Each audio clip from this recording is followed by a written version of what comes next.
नमस्कार, मैं डॉक्टर प्रतिभा सिंघवी एक नए वीडियो के साथ। हमने पिछले वीडियो में माल विक्रय अनुबंध के बारे में पढ़ा था। आज हम इसको आगे लेंगे, विक्रय अनुबंध की विषय वस्तु के बारे में देखेंगे। विक्रय अनुबंध की विषय वस्तु माल अर्थात विक्रय अनुबंध जो किया जाता है उसमें माल का हस्तांतरण होता है। विक्रेता निश्चित माल क्रेता को निश्चित मूल्य के बदले में देता है।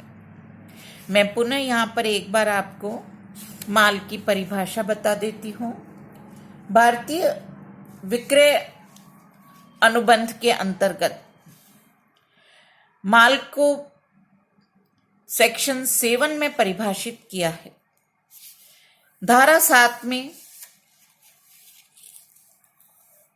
के अनुसार माल शब्द में कर योग्य दावे, एक्शनेबल क्लेम्स तथा मुद्रा, देश में जो प्रचलित मुद्रा है को छोड़कर शेष सभी प्रकार की चल संपत्ति को सम्मिलित किया जाता है, जिसमें स्टॉक तथा अंशपत्र, स्टॉक एंड शेयर्स, खड़ी फसलें, ग्रोइंग क्रॉप्स एवं अन्य वस्तुएं जो कि भूमि का अंग है किंतु जिन्हें विक्रय के पहले अथवा विक्रय अनुबंध के अंतर्गत भूमि से अलग किया जाना है, तय किया है, माल में सम्मिलित होती है।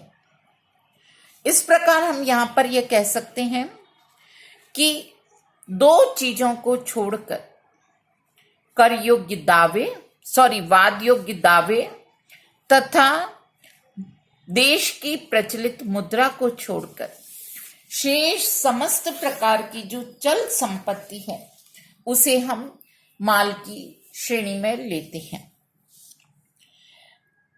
हम इसको इस प्रकार भी समझ सकते हैं कि निम्नलिखित में आपको जो वस्तुएं बता रही हूं उन्हें हम माल की श्रेणी में माना जाता है।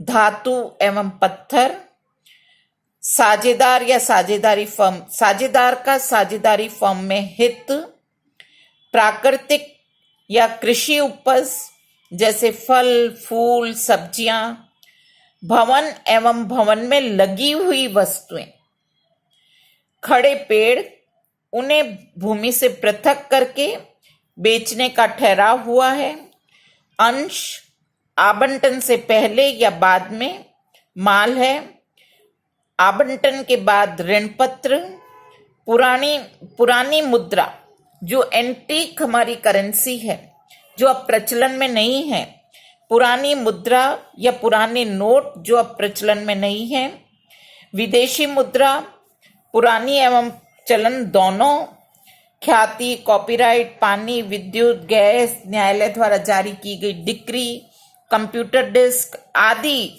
ये जो विभिन्न चीजें हैं इन्हें हम माल की श्रेणी में लेते हैं। केवल दो चीजें मैंने आपको अभी बताई हैं कि वाद योग्य दावे तथा प्रचलित भारतीय मुद्रा जो प्रचलन में है, जिसके द्वारा हम वर्तमान में लेन देन करते हैं, तो वह माल की श्रेणी में नहीं आती है। पहले मैं आपको वाद योग्य दावों के बारे में समझा देती हूँ। वाद योग्य दावे, जैसे कि एग्जाम्पल लेकर मैं आपको बताऊं कि ए व्यक्ति बी व्यक्ति से 30,000 रुपये मांगता है। ए व्यक्ति को सी व्यक्ति को 30,000 रुपये देने हैं, तो वह सी व्यक्ति से कहता है कि तुम बी व्यक्ति से 30,000 रुपये ले लेना, तो यहां पर और उसके बदले में मुझे वस्तु दे दो या मुझे वस्तु का स्वामित्व दे दो, तो यहां पर यह माल की श्रेणी में नहीं आएगा, क्योंकि ए व्यक्ति बी व्यक्ति से जो 30,000 रुपये मांगता है, यदि बी व्यक्ति भुगतान नहीं करता है तो ए को बी के विरुद्ध वाद प्रस्तुत करना होगा। सी यहां पर वाद प्रस्तुत नहीं कर सकता या उसे बाध्य नहीं कर सकता कि उसके द्वारा भुगतान किया जाए। तो यहाँ पर इस प्रकार की जो चीजें हैं उन्हें हम माल की श्रेणी में नहीं लेते हैं। दूसरा, भारतीय मुद्रा जो अब वर्तमान में प्रचलन में है, जैसे वर्तमान में हमारे 2000 का नोट, 500 रुपए का नोट आदि प्रचलन में है। कुछ समय पहले 1000 रुपए का नोट प्रचलन में था। वह 1000 रुपए का हम लेन देन कर सकते हैं, उसे हम माल की श्रेणी में ले सकते हैं। लेकिन वर्तमान में चलने वाला 2000 का नोट तथा 500 का नोट जो प्रचलन में है वह अब हमारे इसमें शामिल नहीं होगा। तो इस प्रकार भारतीय मुद्रा जो देश में प्रचलन में है वह माल में शामिल नहीं होती है, क्योंकि मुद्रा में ही प्रतिफल या हम जिसे मूल्य कहें का भुगतान किया जाता है। जैसे सपोज कीजिए मुझे 500 रुपए खरीदने हैं, तो बदले में क्या मिलेगा? मुझे 500 रुपए। तो 500 रुपए के बदले में 500 रुपए नहीं खरीदे जा सकते हैं। तो यहां पर यह स्पष्ट हो गया कि वाद योग्य दावे और मुद्रा को छोड़कर शेष सभी प्रकार की जो चल संपत्ति है उसे हम माल की श्रेणी में लेते हैं। अब हम माल का वर्गीकरण करेंगे। Classification of goods.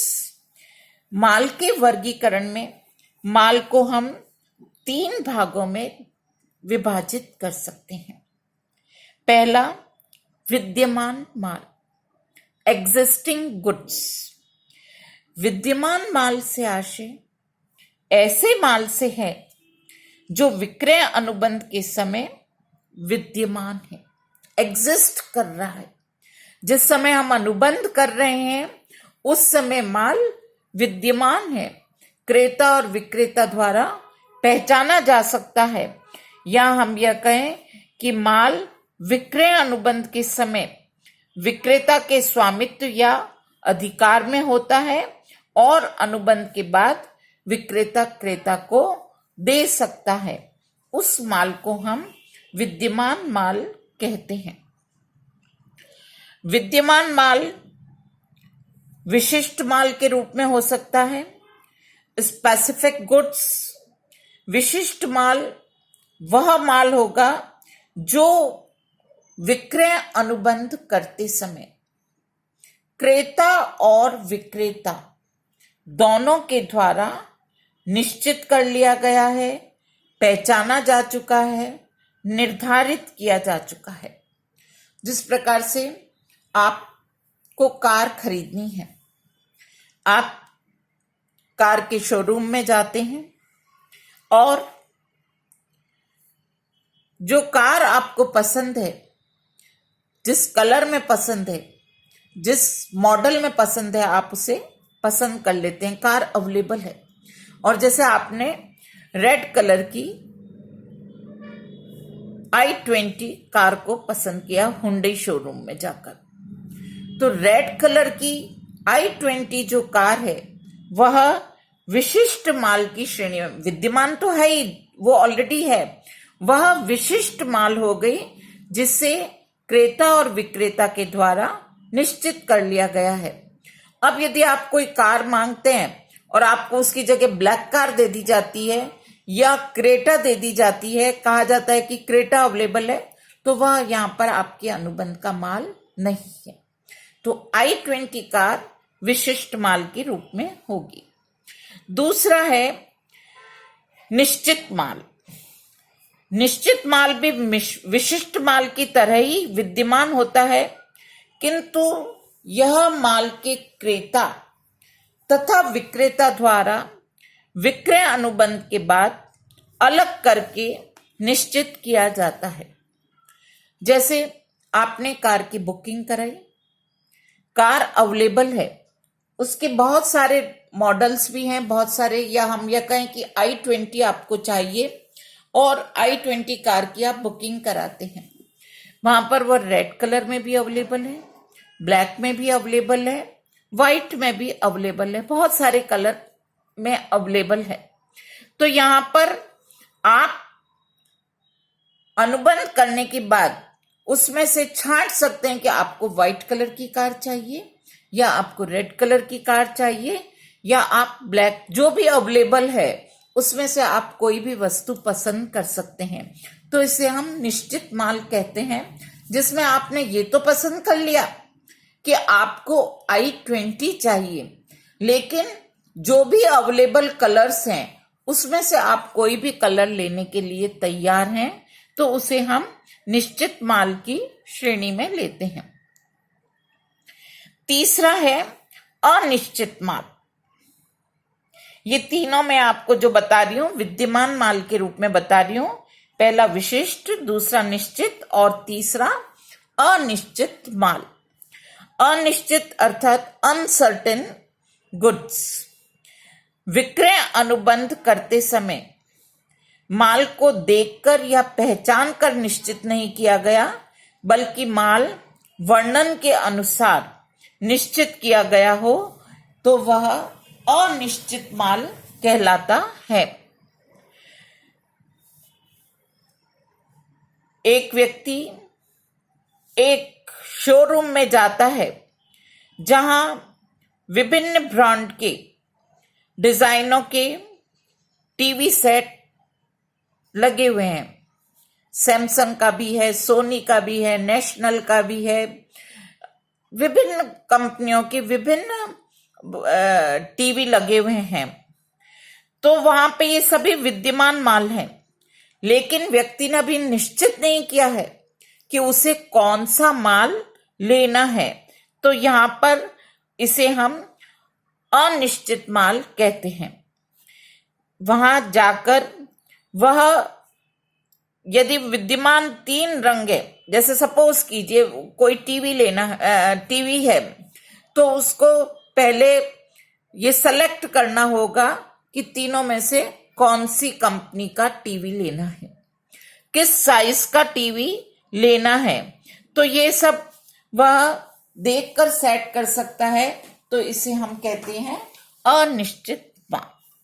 तो यहां पर हमने पढ़ा विद्यमान माल 3 प्रकार के होंगे, विशिष्ट माल, निश्चित माल और अनिश्चित माल। स्पेसिफिक गुड्स, असर्टेन्ड गुड्स और अनसर्टेन गुड्स, ये 3 तरह के यहां पर माल विद्यमान माल के रूप में होते हैं। अब हम लेंगे माल का दूसरा प्रकार, भावी माल, फ्यूचर गुड्स। भावी माल से आशय ऐसे माल से है जो विक्रय अनुबंध के समय विद्यमान नहीं होता है, अर्थात जो विक्रय अनुबंध के समय अस्तित्व में नहीं है, उस माल को हम भावी माल कहते हैं। परंतु विक्रेता को जिसका विक्रय अनुबंध के बाद निर्माण करना है अथवा प्राप्त करना है, अर्थात जब क्रेता माल को पसंद कर लेता है, उसे खरीदने के लिए तैयार हो जाता है, तो उसके बाद विक्रेता उस माल को या तो उत्पादित करेगा या मंगवाएगा या प्राप्त करेगा और क्रेता को उपलब्ध कराएगा। तो इस प्रकार से यहां पर इस माल को हम भावी माल कहते हैं। विद्यमान और भावी माल में सामान्य रूप से जो अंतर है वो ये है कि विद्यमान माल अनुबंध के समय विद्यमान होता है, उसकी एग्जिस्टेंस होती है, जबकि भावी माल अनुबंध के समय नहीं होता है, वह विद्यमान नहीं होता है। विद्यमान माल विक्रय अनुबंध के साथ विक्रेता के स्वामित्व या अधिकार में होता है, जबकि भावी माल विक्रेता के स्वामित्व या अधिकार में नहीं होता है। विद्यमान माल विक्रय तथा विक्रय का ठहराव किया जा सकता है, जबकि भावी माल के लिए केवल विक्रय का ठहराव किया जा सकता है।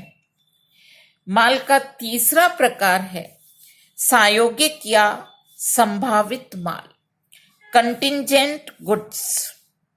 सायोगिक माल वह माल कहलाता है जिसकी प्राप्ति किसी घटना के घटित होने अथवा नहीं होने पर निर्भर करती है।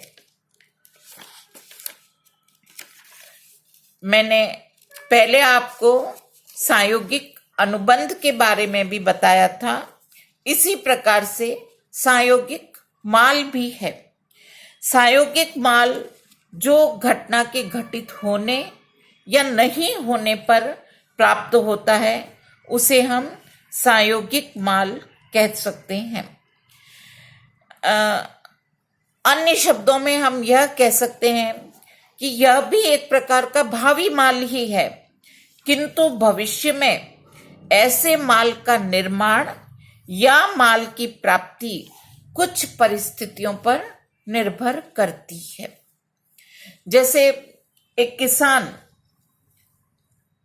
100 क्विंटल गेहूं बेचने का अनुबंध करता है कि इस फसल में, अभी फसल नहीं बोई है, अभी फसल तैयार भी नहीं है, वह भविष्य के लिए अनुबंध करता है कि इस वर्ष जो फसल होगी उसमें से 100 क्विंटल गेहूं वह बी व्यक्ति को बेचेगा। तो यहाँ पर ये भावी माल हो गया। अब फसल कब होगी? जब अच्छी वर्षा होगी। तो अच्छी वर्षा होने पर जब फसल अच्छी होगी तो ए के द्वारा अपनी फसल का 100 क्विंटल गेहूं बी व्यक्ति को बेचा जाएगा। तो यह भावी माल भी है और सायोगिक माल भी है। तो इस प्रकार से हमने 3 प्रकार के माल देखे, विद्यमान माल, भावी माल और सायोगिक माल।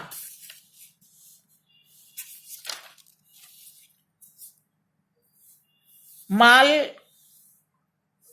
पर स्वामित्व उत्पन्न करने वाले कुछ प्रलेख होते हैं, या हम यह कहें कि कुछ ऐसे डॉक्यूमेंट्स जिनसे माल पर अधिकार एवं नियंत्रण प्रमाण के रूप में स्वीकार किया जाता है, तो उसे हम माल के स्वत्व के प्रलेख, documents of title to goods कहते हैं। इनमें कुछ जो है मैं आपको एग्जाम्पल बता दूं। जहाजी बिल्टी, यह माल को किसी जहाज पर लादने की रसीद है जो जहाज के कप्तान द्वारा, उसके द्वारा अधिकृत किसी व्यक्ति द्वारा जारी की जाती है। इसमें माल प्राप्त करने की रसीद के साथ साथ उसमें उल्लेखित शर्तों के अनुसार निश्चित स्थान पर माल सुपुर्द करने की गारंटी भी होती है। दूसरा, डॉक वारंट, यह बंदरगाह के स्वामी के द्वारा दी गई माल की प्राप्ति की रसीद है, जिसमें यह प्रतिज्ञा होती है कि इसके धारक या उल्लेखित व्यक्ति को इसमें वर्णित माल सुपुर्द कर देगा। रेलवे रसीद, यह रेलवे द्वारा जारी की गई माल प्राप्ति की रसीद या बिल्टी है। इसके धारक या इसमें वर्णित व्यक्ति को रेलवे द्वारा प्राप्त माल को गंतव्य स्थान पर माल सुपुर्द करने का वचन देता है। गोदाम रक्षक का प्रमाण पत्र, यह किसी गोदाम रक्षक या घाटपाल के द्वारा जारी किया एक प्रलेख होता है, जिसमें यह प्रमाण होता है कि इसमें उल्लेखित माल गोदाम या घाट पर आ गया है, जिसकी सुपुर्दगी इस प्रपत्र के धारक या उसके द्वारा अधिकृत व्यक्ति को दे दी जाएगी। इसी प्रकार से सुपुर्दगी आदेश, डिलीवरी ऑर्डर, जिसमें माल का स्वामी माल पर अधिकार रखने वाले व्यक्ति को उसमें उल्लेखित व्यक्ति को निश्चित माल सुपुर्द करने का आदेश देता है। ये कुछ मैंने आपको डॉक्यूमेंट्स बताए हैं जो माल के स्वत्व को से संबंधित होते हैं। अब हम लेंगे कि माल के नष्ट हो जाने पर विक्रय अनुबंध पर क्या प्रभाव पड़ता है। तो दो स्थितियां हैं। एक तो विक्रय अनुबंध से पूर्व ही माल का नष्ट हो जाना। यदि विक्रय अनुबंध होने से पहले ही माल नष्ट हो जाता है, तो यदि माल निश्चित है और यदि माल अनुबंध करने के समय नष्ट हो चुका है, इतना खराब हो चुका है कि माल विक्रय अनुबंध में दिए गए वर्णन के अनुसार नहीं है, या विक्रेता को उस माल के विक्रय के समय उसके नष्ट हो जाने की जानकारी नहीं थी, तीनों ही स्थितियों में अनुबंध व्यर्थ माना जाता है।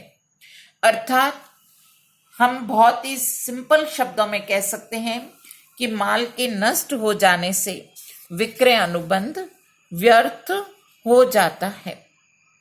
दूसरा है विक्रय से पूर्व किंतु विक्रय ठहराव के बाद यदि माल नष्ट होता है, तो इस स्थिति में भी हम यही कहेंगे कि ठहराव व्यर्थ हो जाता है।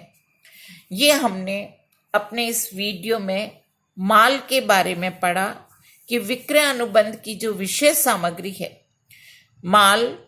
वह माल क्या है, उसकी क्या विशेषता है, उसके प्रकार के बारे में हमने पढ़ा।